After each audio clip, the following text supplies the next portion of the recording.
nateera nzeeyi Joseph Mirundi amanyi erinnya lyo ndi mistakinga n'erya kitaawe otera okuyita John Mirundi kale ate Joseph Mirundi wamutumba erinnya lyo mu kifo ky'okugamba muzzukulu wa Mole Namatovu oluusi ntera kugamba mutabani wa Mole Namatovu Mirundi abantu baagadde omwana bagambye eggulomiko bagambye nti omwana ajja kuba alemerako mu opposition aga omwana tomuyigiriza ate okulemera mu ntebe bwagikwatako no fe family yaffe tukolera ku conviction tuswala nnyo conviction si buwambe tukolera ku conviction si conviction ekikuli mu mutima nti am I the most paid person mu government ya Museveni nkubiddwa emirundi emeka buli kaseera yes n'abenganda fe tuswala nnyo nswala nnyo omuntu okuŋŋamba nti kakati ndi wa Bobi Wine ndi wa Besigye yes ayiraza gandi gundi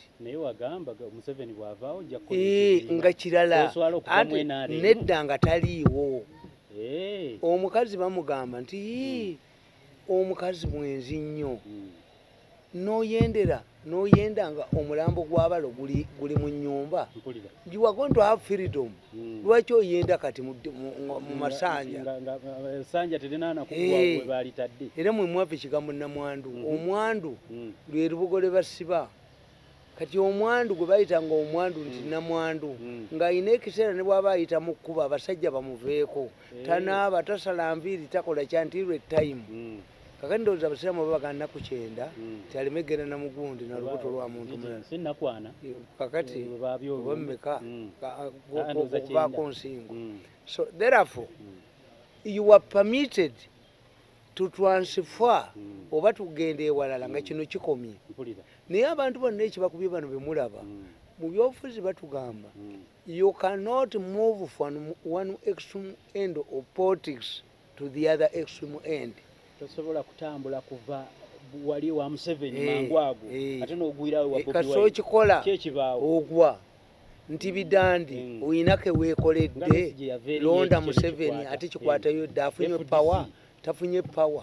no nalinda loza kyamaanyi opposition wali ali group no Besigye kyasinga kuba nongera kikunyonyola nti that's a principle you cannot move from one extreme end of politics to another extreme end except if it is divine okujawo nga Katonda yakulagidde nga Sawulo bwe yafuuka Pawulo mu Busiraamu mulimu wumalu nti nabbi yasaba nti amaanyi wumalu gakozesa okusaanyawo Obusiraamu singa agakozesa okubutundu busaasaanya Allah n'akimukolera naffe tulina Sawulo yafuuka Pawulo ekyo Katonda yakikolera kikkirizibwa amaanyi agagenjawulo gali mu Katonda naye toyinza kuva wa Bobi Wine ati kisoboka anti kiki ekikulu who will now believe you nti eno yo toveeyo ng'obadde oyogerera Museveni otekako akakofiira ate bakulaba enkyango yambadde kati nga nyambala ntya ayira daddayi ekenya waliwo omusajja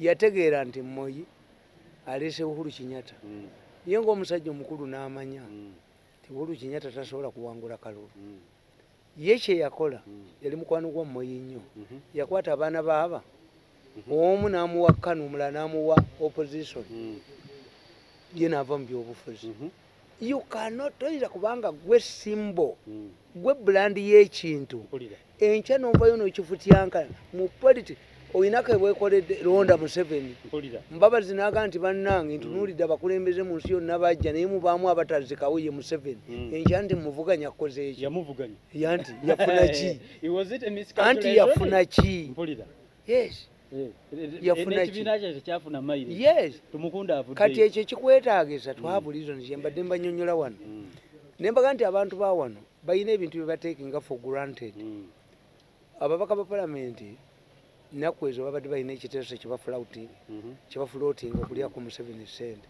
okuzzaawo term limit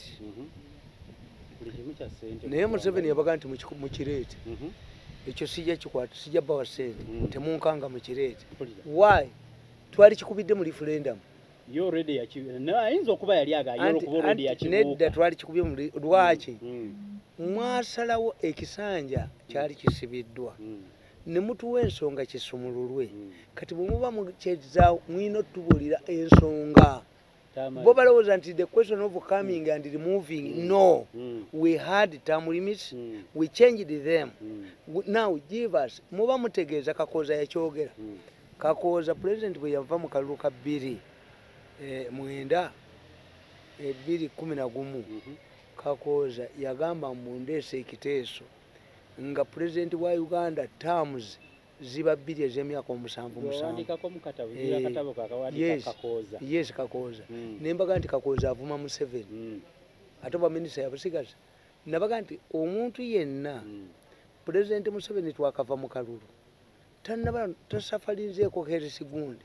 Why do you want to review his contract? Njagala kuzaayo walimu muzeeyo ogambe nti singa bayita referendum tuzeewo ekisanja muyinza okikuba referendum tugende mu referendum. Olowooza saaki a very unpopular move abantu bagikomyawo tebawagira nti kiddewo.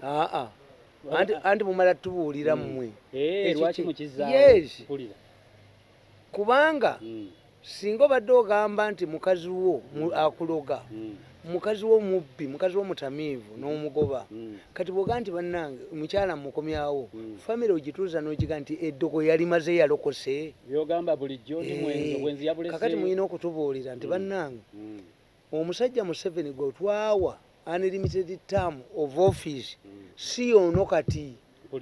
Ono tekyasobola. Idise kinabaga Kakooza avuma Museveni singa omuba ng'olina driver wo nga bulijjo yakuvuga okutwala Masaka n'okukomyawo. Bw'otuuka mu kkubo n'omuga nti kati bw'ontwala anankomyawo anaaba mulala. Otegeeza ki?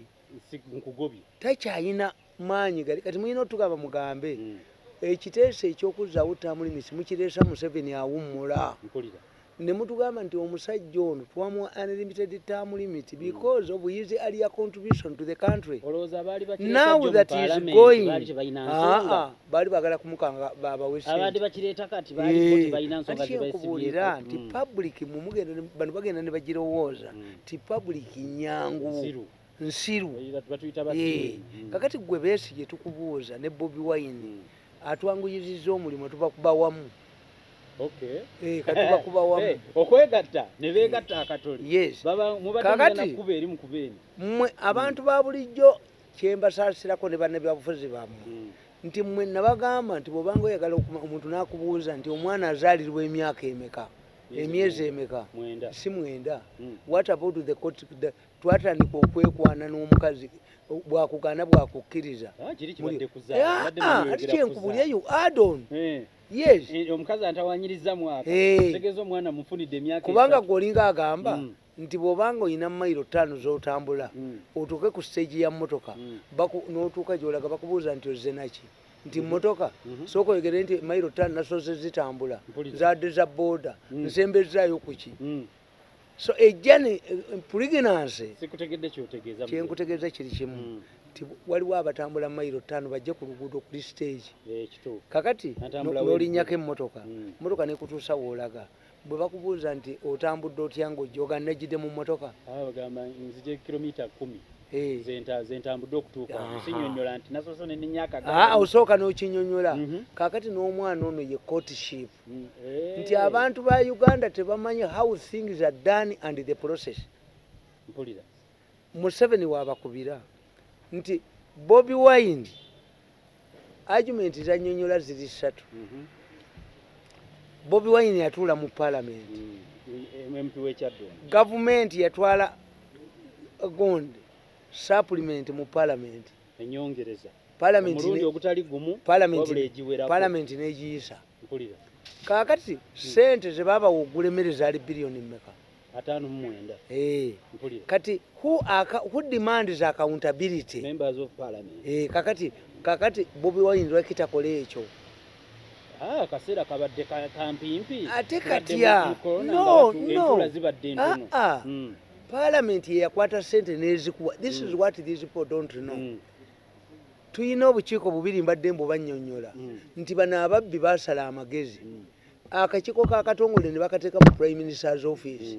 Why? Bazibbe kubanga sente za chairman Katongole za Museveni tezirina tteeka. Akakiiko kakatongole editingibwa is Museveni who initiated this fund. Anti chembuza wezo ye azijjawa. Mu bantu. Sa public siza gwanga.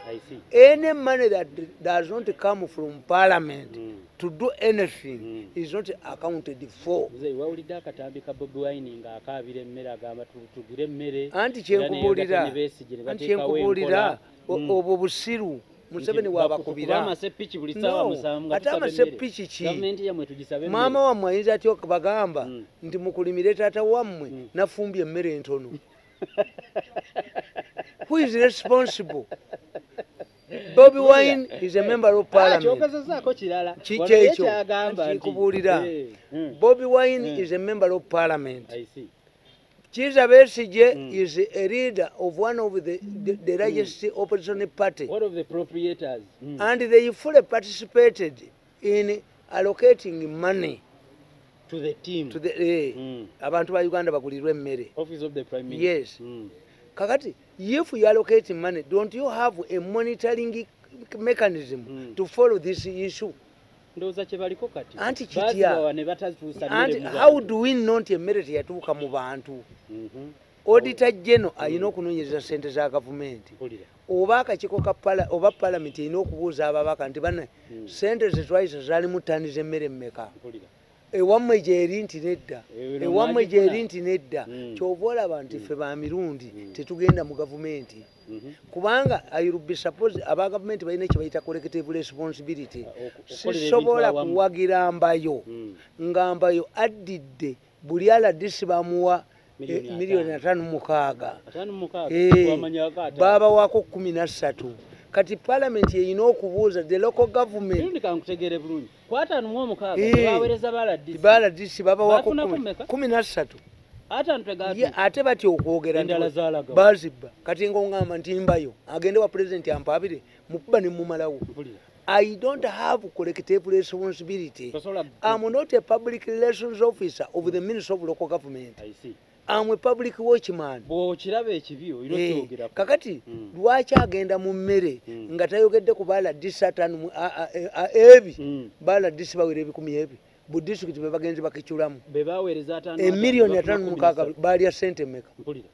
If this money kubanga we must find out be bawo ogula emmere bagigula kubanga president bwamala okutuula nabo n'abaga nti bugende mugula emmere basiba bannaabwe anti kwe kusiba ssente bazibbe. Omusajja owooli era kyokulaba nti nze ndi musajja mukambwe singa nabattadda bano. That's why I cannot work with them. Owooli abadde senior official muki mu UN ngali mu ba refugees baali bamuwadde omulimu agenda akulira refugee problems mu Asia ng'atuula Malaysia kuba Asia eriyo kati abantu bangi ababundabunda nga gye bamututte. Kakati Owooli bamugamba leka genda Malaysia jangu wano mu Uganda naffe tulina ebizibu tulina ba refugee tulina kozi bamweyambisa CV ekubba ssente wa Museveni sigwe baasi bamukomera ne baga nti ewe basanzeyo obuwunga obusawo buna nokinkola gobbe ssente toyinza kutuuka wamu. Omusajja ali ku category nga buliwa olwamala okubba ssente ne badduka n'obujozi bwabwe nga bugenda bubawunyako ne bakwata ono omukazi yaani ayina erinnya gundi so tumanyiganye baawe bamuzaala ku kyalo ewaffe omukyalo oyo omukulu ne babasiba. Kakati ndowooza baabagamba nti katubatalinge publish mmwe tujja basonyiwa temugenda wa mirundi guwaatudde tosobola kunsibira bwere baana bokulya mmere nobody